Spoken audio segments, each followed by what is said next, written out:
Taiwan has become a stumbling block. Here they make what your smartphone, computer, tablet, and a bunch of other gadgets you use every day simply cannot live without. The most powerful and modern microprocessors are purchased here in Taiwan by the main companies in the world. But an even more important detail, look at this Taiwan Strait. Through it passes 80% of all trade on the planet. But who does it belong to? Taiwan or the big neighbor China? Beijing believes that both the strait and the island itself are their property. And for 70 years they have been making plans on how to reclaim and control this entire territory. How did it happen that Taiwan separated from China? Why is this island so important to the USA? And why does China really want to but still cannot bring itself to attack Taiwan and take it? The brains of your smartphone or other device from which you are watching this video very likely originate from Taiwan. Because this is where the largest factory in the world is located, producing half of all microchips worldwide. That is, hundreds of countries buy something very necessary, important. This is done by China, the USA, Singapore, Japan, Germany, and South Korea, the main world economies.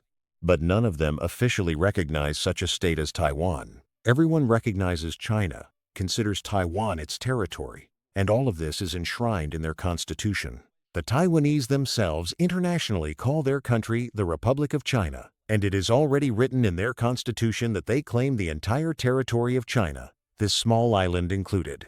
So to the questions of who's China and who's Taiwan, on both sides, they boldly answer ours. Basically happened due to two events. The first is when two different and hostile states arise on both the island and the mainland. How did this happen?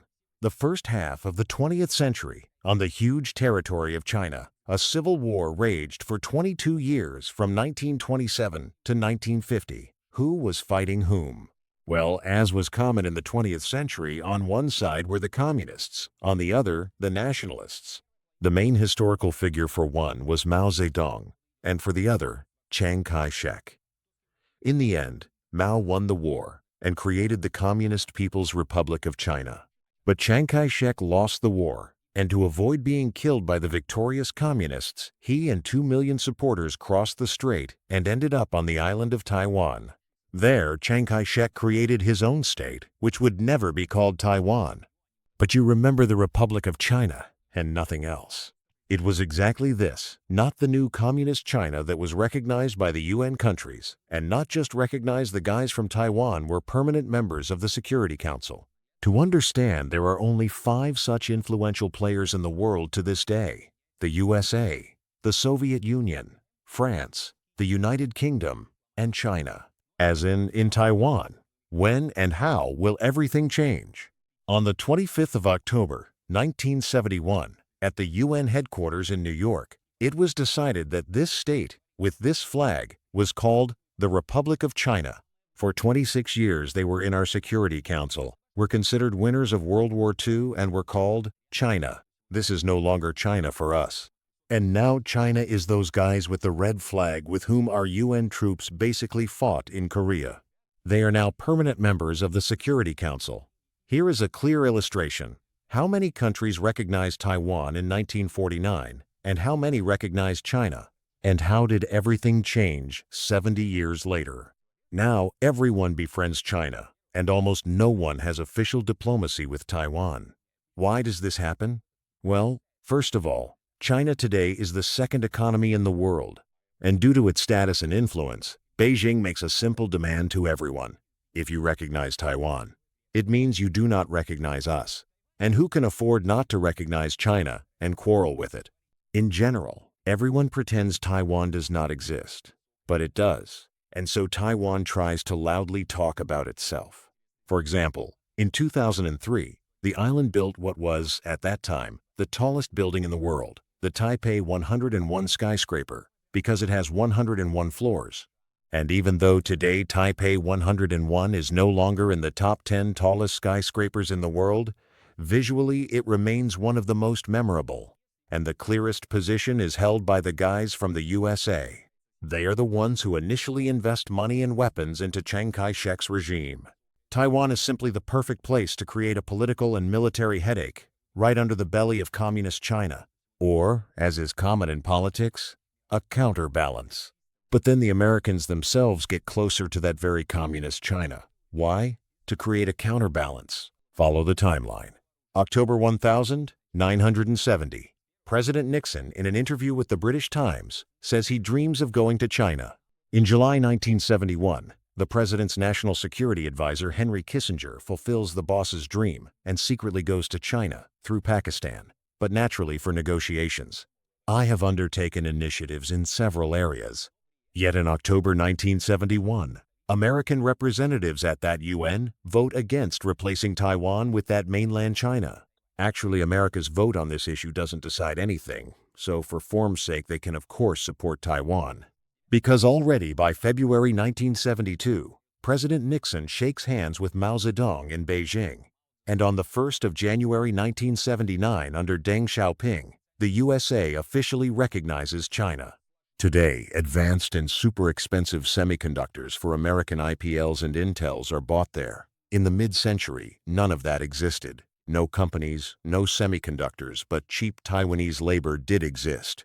Peasants from yesterday, who were very profitable to work with. Look, first they sew clothes, baseball caps, stamp toys for all progressive Western society, and then they will assemble Japanese and American household electronics. But how many workers are there in Taiwan? 15 million? Well, that's not enough for a global factory. In China, how many there? Billion. Recognizing Taiwan, but don't stop supporting it with weapons and investments. And here, the important man for us is this person. The perfect historical figure. He's connected to both Taiwan and the States. His name is Morris Chang. And believe me, he is a figure on par with Steve Jobs and Bill Gates because he founded Taiwan's semiconductor industry. And in fact, it was up to him to turn the island into a global factory, not of any junk, but the gold mine of the 21st century, chips. Chang was born in China in 1931. And when Chiang Kai-shek flees to Taiwan, Chang, a young man, flees to the USA where he first studies at MIT, now one of the coolest technical universities in the world, but more importantly, where he goes next, to the company Texas Instruments. There, they create the first and best-selling gadget of the 20th century, the Regency TR-1 pocket transistor radio. And essentially, the modern digital revolution started from that, and transistors.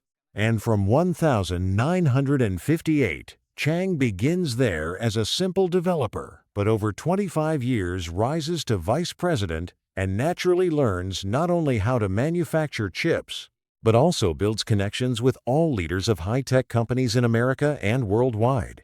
And in 1985, the Prime Minister of the unrecognized Taiwan invites Morris to move to the island and head the Industrial Technology Research Institute. At that time, as you remember, Taiwan was still a spare parts factory. But across the strait, China already starts to accelerate with its huge mass of cheap labor. So obviously Taiwan will lose the competition eventually. Something must be done. And Chang proposes the right choice: to invest in brains. With state financing, he launches dozens of startups. The goal is single: to create and produce what he has worked with all his life, integrated circuits and chipsets. And one of those startups is Taiwan Semiconductor Manufacturing Company, or simply TSMC. Morris Chang will personally head it. And today, TSMC is the place where practically everyone buys chips. Sony, Microsoft, Qualcomm, Nvidia, AMD, Apple. 40% of all mobile phone chips in the world are made by Taiwanese MediaTek. I list all this not by chance. It is high technology that will bring Taiwan wealth and prosperity, and many local companies I named will become undisputed leaders in their fields. The same TSMC is responsible for 60% of the world's automotive industry. And now answer yourself the question: why does China need Taiwan so much, and why is it just as important to the USA? If Beijing obtains all these production capacities, and they already have enough competence to handle them, China will be able to dictate any terms to the world's future. After all, the global economy now depends not only on oil, but also on microprocessors. The main consumers are the USA, and you simply won't be able to give them up. That's not all. Want to replace Saudi oil with Russian, Iranian with Venezuelan, The manufacturers of modern chips in the world can be counted on one hand. Really, when is TSMC 2 is Samsung? That's it, and growing. Chips takes a really long time, literally months. But remember I said at the beginning that it's not just about semiconductors. Here it is, the Taiwan Strait, the main route for all ships going west from East Asian countries, Japan, South Korea, and China. And in the opposite direction through this same strait come energy carriers, oil, liquefied gas. The Taiwan Strait is an international waterway open to all. And by the way, American military ships regularly pass through there. And if China returns Taiwan, will star-striped cruisers roam Chinese internal waters? Actually, the current status of Taiwan is best described by the words of American General MacArthur in 1945. Taiwan is this unsinkable aircraft carrier of the East Asian coast. Later he added that if the situation is not used and Taiwan's government not helped with weapons, the U.S. defensive line against the communist threat would run along California's beaches. The USA took the opportunity, and now the defense line runs along China's beaches. But logically, today neither the States nor China are ready for war over Taiwan. Militarily, landing on an island packed with American weapons means huge human losses. At its peak power in 1940, even Hitler did not invade the British Isles, but simply bombed its cities. But economic reasons are much more important. Look, China's trade turnover with the USA last year was $720 billion. China trades with Europe in about the same volume. Together, almost $1.5 trillion is at stake. No one else in the world has numbers like this. It's clear that if a war starts, all trade ties will collapse, and the planet will face a global crisis. Plus remember, I repeated several times that the Taiwan Strait accounts for 80% of world trade. But if you move west, there is another interesting strait, the Malacca Strait between Indonesia, Malaysia, and Singapore, and global trade also passes through it. However, it is already controlled by the American Navy, so any attempt to impose rules in one place will automatically lead to a mirror response elsewhere. And one more important point. Although the number of Chinese has grown in recent years, the country still lives off borrowing American, European, and Japanese high technologies. So is it worth invading Taiwan just to lose access to them? That is why American intelligence reports that if China is preparing for war, it is not now. There are these 2 points on the map, Hong Kong and Macau. Today they are officially recognized Chinese territories, and to get them back from the British and Portuguese, Beijing did not fight anyone. They just waited and applied political pressure, and they fell into their hands themselves. Yes, China proposed the same scheme to Taiwan as it did with Hong Kong. You would be part of our great power, just as an autonomous region. Well, like having your own currency, some minor laws. But in Taiwan, people see how China eventually tightened the screws in Hong Kong and how protests were suppressed there after some time. And no one in Taiwan is likely to agree now to such a sweet adventure. One country, two systems, one of which will definitely be consumed. So, most likely, China will act as usual, wait a long time, and the Americans will continue to use the island as an unsinkable aircraft carrier to influence China.